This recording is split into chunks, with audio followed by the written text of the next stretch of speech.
नमस्कार दोस्तों, कैसे हैं आप लोग। आई होप आप लोग अच्छे होंगे और आपकी तैयारी भी बेहतरीन चल रही होगी।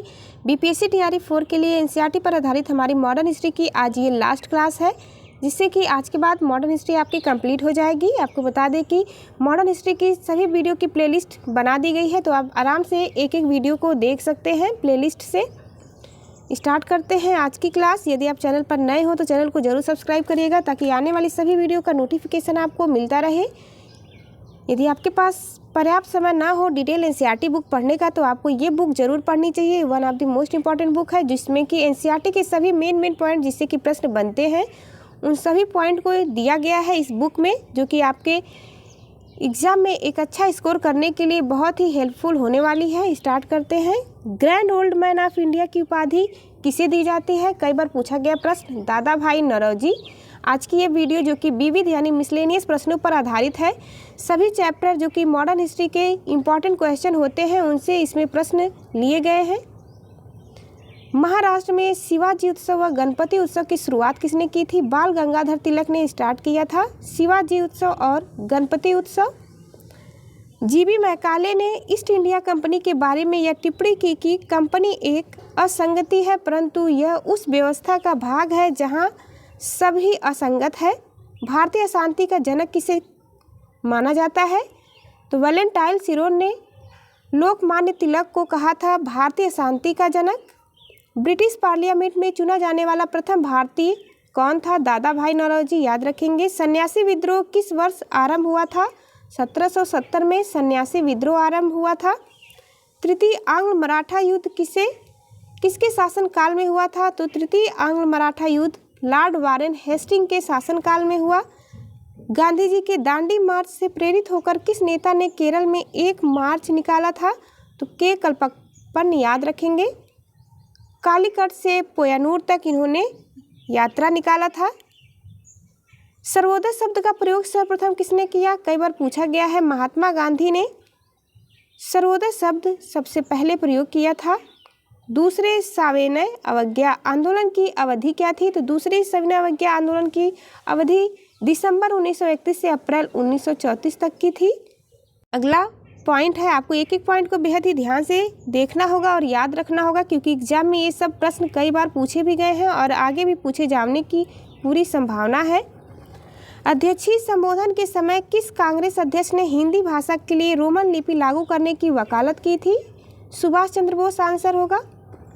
सेकेंड वर्ल्ड वार कब समाप्त हुआ था? वर्ष 1945 में समाप्त हुआ। द्वितीय विश्व युद्ध। मध्यकालीन विद्वानों लेखकों में कौन जैन धर्म का अनुयायी था? हेमचंद्र सूरी थे जैन धर्म के अनुयायी। द्वितीय विश्व युद्ध के समय ब्रिटेन का प्रधानमंत्री विंस्टन चर्चिल था। बंगाल में हुए स्वदेशी आंदोलन का समर्थन किसने किया था? अरविंद घोष ने किया था बंगाल में स्वदेशी आंदोलन का समर्थन।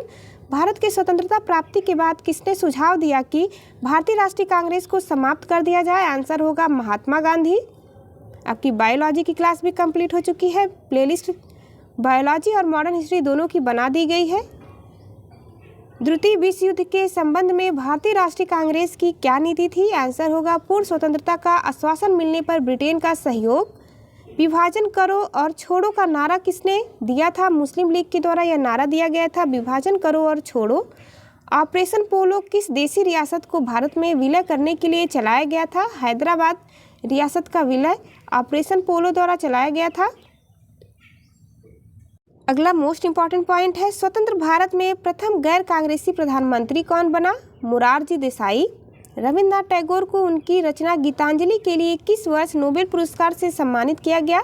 वर्ष 1913 में रविन्द्रनाथ टैगोर एशिया में नोबेल पुरस्कार प्राप्त करने वाले प्रथम व्यक्ति बन गए, जिन्हें गीतांजलि के लिए 1913 में नोबेल पुरस्कार दिया गया था। रविन्द्रनाथ टैगोर को महान प्रहरी की संज्ञा महात्मा गांधी ने दिया था।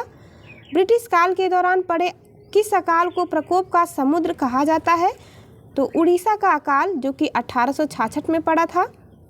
गुट निरपेक्षता नीति का प्रतिपादन किसके द्वारा किया गया? जवाहरलाल नेहरू के द्वारा। भारत के प्रथम प्रधानमंत्री जवाहरलाल नेहरू के जीवनीकार कौन थे? फ्रैंक मोरिस थे। गोखले माई पॉलिटिकल गुरु नामक पुस्तक की रचना महात्मा गांधी ने किया था। भारतीय राष्ट्रीय कांग्रेस के सरकारी इतिहासकार कौन थे? डॉक्टर पट्टाभी सीतारमैया थे। भारतीय राष्ट्रीय कांग्रेस के सरकारी इतिहासकार। किस राष्ट्रवादी मुस्लिम को सीमांत गांधी के नाम से जाना जाता है? Khan Abdul Ghaffar Khan. Most important point modern history की ये one of the most important class है आपके लिए। आपको इसे बार बार देखना चाहिए ताकि सभी पॉइंट आपको याद हो सके। भारत शासन अधिनियम 1935 को किसके द्वारा गुलामी का अधिकार पत्र कहा जाता है? जवाहरलाल नेहरू आंसर होगा। सविनय अवज्ञा आंदोलन के दौरान कानून को तोड़ने के साथ साथ चौकीदारी कर न चुकाना, कोई कर नहीं तथा कोई किराया नहीं आदि आंदोलन भी चलाए गए। इस आंदोलन में समाज के सभी वर्गों यथा महिलाओं, छात्रों, जनजातियों, कामगारों, किसानों, व्यापारियों एवं कुछ मुस्लिम समुदायों आदि का समर्थन भी प्राप्त हुआ था। भारतीय स्वतंत्रता आंदोलन में सहयोग पाने के लिए लाला हरदयाल ने वर्ष 1913 में गदर पार्टी की स्थापना की। स्टार लगाएंगे। कई बार पूछा गया प्रश्न है गदर पार्टी की स्थापना कब हुई थी, तो याद रखेंगे 1913 में। ब्रिटिश काल में पारित महत्वपूर्ण अधिनियम, योजनाएं और प्रस्ताव कौन कौन से थे? आपको यहाँ पर एक साथ मिल जाएंगे जो कि याद करने में भी आसानी होगा। रेगुलेटिंग एक्ट 1773 वारेन हेस्टिंग के कार्यकाल में आया था। इसका मुख्य प्रावधान था भारत पर ब्रिटिश शासन का सीमित नियंत्रण करना। Pitt's India Act 1784 Warren Hasting के कार्यकाल में। बोर्ड ऑफ कंट्रोल की स्थापना हुई इसके तहत। चार्टर एक्ट 1813 आया लॉर्ड मिंटो के कार्यकाल में। कंपनी का व्यापारिक एकाधिकार समाप्त कर दिया गया। सती प्रथा निषेध कानून आया 1829 में विलियम बेंटिक के द्वारा यह लाया गया। सती प्रथा पर प्रतिबंध लगा। चार्टर एक्ट 1833 विलियम बेंटिक के कार्यकाल में। बंगाल का अंतिम तथा भारत का प्रथम गवर्नर जनरल इसमें बनाया गया। चार्टर एक्ट 1853 आया लॉर्ड वेलेज डलहौजी के कार्यकाल में। चार्टर एक्ट 1853 याद रखेंगे। लॉर्ड डलहौजी के कार्यकाल में कंपनी का मात्र न्यास के रूप में भारत पर नियंत्रण किया गया। अगला पॉइंट है हिंदू विधवा पुनर्विवाह अधिनियम 1856 जो कि डलहौजी के कार्यकाल में आता है, जिसमें विधवा विवाह को मान्यता दी जाती है। अगला पॉइंट हमारा है भारतीय परिषद अधिनियम 1861 लॉर्ड कैनिंग के कार्यकाल में आया। परिषद में भारतीयों को प्रवेश दिया गया। सम्मति आयोग अधिनियम 1891 आया लैंसडाउन के कार्यकाल में। बाल विवाह जो कि 12 वर्ष से कम आयु में विवाह पर प्रतिबंध लगाया गया। भारतीय परिषद अधिनियम 1892 लैंसडाउन के कार्यकाल में। निर्वाचन प्रणाली का प्रारंभ हुआ इसके तहत। मार्ले मिंटो अधिनियम 1909 आया। मिंटो के कार्यकाल में पृथक निर्वाचन क्षेत्रों की व्यवस्था की गई। मॉन्टेग्यू चेम्सफोर्ड अधिनियम 1919 चेम्सफोर्ड के कार्यकाल में आया। प्रांतों में द्वैत शासन लागू किया गया। मोस्ट इंपॉर्टेंट साइमन कमीशन 1927 याद रखेंगे। साइमन कमीशन का गठन हुआ था 1927 में, जिस लॉर्ड इरविन के कार्यकाल में संविधान निर्माण की योजना बनाई गई। इसके तहत शारदा एक्ट 1930 इरविन के कार्यकाल में आया, जिसमें विवाह की आयु न्यूनतम निर्धारण की गई। लड़कों की आयु 18 वर्ष तथा लड़कियों की आयु 14 वर्ष की गई। शारदा एक्ट के तहत भारत सरकार अधिनियम 1935 लॉर्ड वेलिंगटन के कार्यकाल में आया। प्रांतीय स्वायत्तता प्रदान की गई। अगस्त घोषणा प्रस्ताव 1940 लिन लिथिगो के कार्यकाल में प्रादेशिक स्वशासन स्टार्ट किया गया। क्रिप्स मिशन प्रस्ताव 1942 आया लिन लिथिगो के कार्यकाल में। संविधान सभा की योजना बनाई गई। वेबल योजना 1945 में आती है लॉर्ड वेबल के कार्यकाल में। सभी दलों को मिलाकर परिषद का निर्माण किया गया।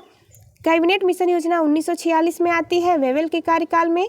संघ का निर्माण व प्रांतों की स्वायत्तता प्रदान की गई। माउंटबेटन योजना 1947 में आती है माउंटबेटन के कार्यकाल में, जिसमें भारत का विभाजन होता है। ये सभी पॉइंट से आपके एग्जाम में प्रश्न बने हैं, तो आपको इन पॉइंट को बेहद ही अच्छे से याद रखना होगा। प्रमुख नारे एक साथ यहाँ पर मिल जाएंगे, आपको याद करने में भी आसानी होगी। कर मत दो नारा सरदार वल्लभ भाई पटेल ने दिया। करो या मरो भारत छोड़ो आंदोलन के समय यह नारा महात्मा गांधी ने दिया था। दिल्ली चलो तुम मुझे खून दो मैं तुम्हें आज़ादी दूंगा सुभाष चंद्र बोस का दिया गया नारा है। जय जवान जय किसान नारा लाल बहादुर शास्त्री ने दिया। स्वराज हमारा जन्मसिद्ध अधिकार है बाल गंगाधर तिलक के द्वारा यह नारा दिया गया है। इनकलाब जिंदाबाद साम्राज्यवाद का नाश हो भगत सिंह का नारा है। साइमन कमीशन वापस जाओ लाला लाजपत राय का नारा। आराम हराम है जवाहरलाल नेहरू का है। सारे जहां से अच्छा हिंदुस्तान हमारा मोहम्मद इकबाल द्वारा दिया गया यह नारा है। अगला पॉइंट इसी के साथ प्रमुख व्यक्ति एवं उनकी उपाधियां। महात्मा की उपाधि महात्मा गांधी को रविन्द्रनाथ टैगोर ने दिया। राष्ट्रपिता की उपाधि महात्मा गांधी को सुभाष चंद्र बोस ने दिया है। गुरुदेव की उपाधि रविन्द्रनाथ टैगोर को महात्मा गांधी ने दिया है। सरदार की उपाधि वल्लभ भाई पटेल को बारदौली की महिलाओं ने दिया। देश रत्न की उपाधि डॉक्टर राजेंद्र प्रसाद को महात्मा गांधी ने प्रदान की। विवेकानंद को स्वामी विवेकानंद की उपाधि महाराजा खेतड़ी ने प्रदान किया। राजा की उपाधि राम मोहन राय को अकबर द्वितीय ने दिया है। जगत गुरु की उपाधि हरि विजय सूरी को अकबर ने दिया। कंठाभरवाड़ी तानसेन को उपाधि अकबर ने दिया है। कायदे आजम की उपाधि मोहम्मद अली जिन्ना को महात्मा गांधी ने दिया। अर्धनग्न फकीर की उपाधि महात्मा गांधी को चर्चिल ने दिया। आराम हराम है who lives if India dies व पूर्ण स्वराज का नारा जवाहरलाल नेहरू ने दिया। स्वतंत्रता आंदोलन के दौरान लिखित प्रमुख पुस्तकें मोस्ट इंपॉर्टेंट होंगी। 100% इससे आपकी एग्जाम में प्रश्न पूछे जाएंगे। 2 से 3 अंक के प्रश्न बनते हैं इस टॉपिक से। आपको एक जगह इसे लिख करके याद रखना चाहिए। अनहैप्पी इंडिया के लेखक हैं लाला लाजपत राय। गीता रहस्य के लेखक बाल गंगाधर तिलक हैं। बंदी जीवन सचिंद्र नाथ सान्याल, ये ऐसी बुक है जो कि एग्जाम में बार बार पूछी जाती है। इंडियन होम रूल अथवा हिंद स्वराज महात्मा गांधी। इंडिया डिवाइडेड पुस्तक के लेखक राजेंद्र प्रसाद। इंडिया टुडे के लेखक हैं रजनी पामदत्त। नेशन इन मेकिंग के लेखक सुरेंद्र नाथ बनर्जी हैं। Pakistan and the partition of India B.R. Ambedkar की पुस्तक है। The philosophy of the bomb Bhagwati चरण वोहरा की पुस्तक है। My experiment with truth Mahatma Gandhi की आत्मकथा। सत्यार्थ प्रकाश दयानंद सरस्वती की है। इंडियन स्ट्रगल है सुभाष चंद्र बोस की पुस्तक। Poverty and un British rule in India दादा भाई नौरोजी। आनंद मठ है बंकिम चंद्र चटर्जी की। India wins freedom Maulana Abul Kalam Azad की पुस्तक। Discovery of India Jawaharlal Nehru की पुस्तक है। India from Curzon to Nehru and after Durgadas की पुस्तक। The scope of happiness Vijay Lakshmi Pandit की है। India and Indian mission Alexander Duff की पुस्तक है। इन पुस्तक को आपको एक जगह लिख के रख लेना चाहिए, जो कि 2 से 3 अंक के प्रश्न बनेंगे इस टॉपिक से। अगली पुस्तक है भारतीय स्वतंत्रता संग्राम विनायक दामोदर सावरकर। लाइफ डिवाइन अरविंद घोष की है। Song of India Sarojini Naidu की पुस्तक है। गीतांजलि गोरा crescent moon post office Rabindranath Tagore की है। नेशंस वॉइस राधा कृष्णन की है। गैदरिंग स्टॉर्म लेपियरे और कॉलिंग्स की है। एजेस ऑन गीता अरविंद घोष की पुस्तक है। नील दर्पण जो कि एक नाटक है दीनबंधु मित्र की। The bunch of old letters Jawaharlal Nehru की है। Hints for self culture Lala Hardayal की। Indian philosophy doctor Radha Krishnan की। इंडिया अर्नेस्ट वैलेंटाइन सिरोल की पुस्तक है। India a nation Annie Besant की। Economic history of India R.C. Dutt की है। इंडियन रेनेसा है C.F. एंड्रयूज की। द रिडल्स ऑफ हिंदुइज्म है भीमराव अंबेडकर। इंडियन डायरी पुस्तक है E.S. मॉन्टेग्यू की। कमेंट्रीज ऑन द कुरान है सर सैयद अहमद खां की पुस्तक। कुछ प्रमुख संधियाँ जो कि आपके एग्जाम में बार बार पूछी जाती हैं। प्रथम कर्नाटक युद्ध जो कि स्टार्ट हुआ था 1746 से 48 तक यह चला और यह समाप्त हुआ एक्सला सापेल की संधि के द्वारा। द्वितीय कर्नाटक युद्ध 1749 से 54 तक चला और पांडिचेरी की संधि के साथ समाप्त हुआ 1754 में। तृतीय कर्नाटक युद्ध 1758 से 63 तक चला। पेरिस की संधि के द्वारा समाप्त होता है 1763 में। प्रथम आंग्ल मैसूर युद्ध 1767 से 69 तक चला जो कि मद्रास की संधि के साथ समाप्त हुआ। प्रथम आंग्ल मराठा युद्ध 1775 से स्टार्ट हुआ और 82 तक चला था। पुरंदर की संधि के द्वारा इसे समाप्त किया गया। द्वितीय आंग्ल मैसूर युद्ध 1780 से 84 तक हुआ। मंगलौर की संधि के द्वारा 84 में यह समाप्त होता है। तृतीय आंग्ल मैसूर युद्ध 1790 से 92 तक चला। श्रीरंगपट्टनम की संधि के द्वारा 1792 में समाप्त हुआ। चतुर्थ आंग्ल मैसूर युद्ध 1799 में हुआ था। इस दौरान कोई भी संधि नहीं हुई। द्वितीय आंग्ल मराठा युद्ध 1803 से 1805 तक देवगांव व सूरजी अर्जन गांव की संधि के द्वारा समाप्त होता है। आंग्ल नेपाल युद्ध 1814 से 16 तक चला और सुगौली की संधि के द्वारा समाप्त होता है। इंपॉर्टेंट है सुगौली की संधि। जो कि 1816 में हुई।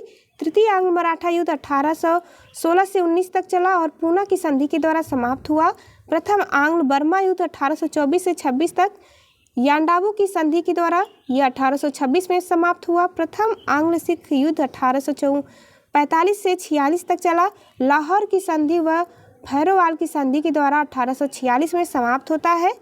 द्वितीय आंग्ल सिख युद्ध 1848-49 में चला, इसके दौरान कोई भी संधि नहीं हुई। प्रथम आंग्ल अफगान युद्ध 1839 से 42 तक चला। लॉर्ड ऑकलैंड तथा द्वितीय आंग्ल अफगान युद्ध जो कि लॉर्ड लिटन के समय में हुआ था।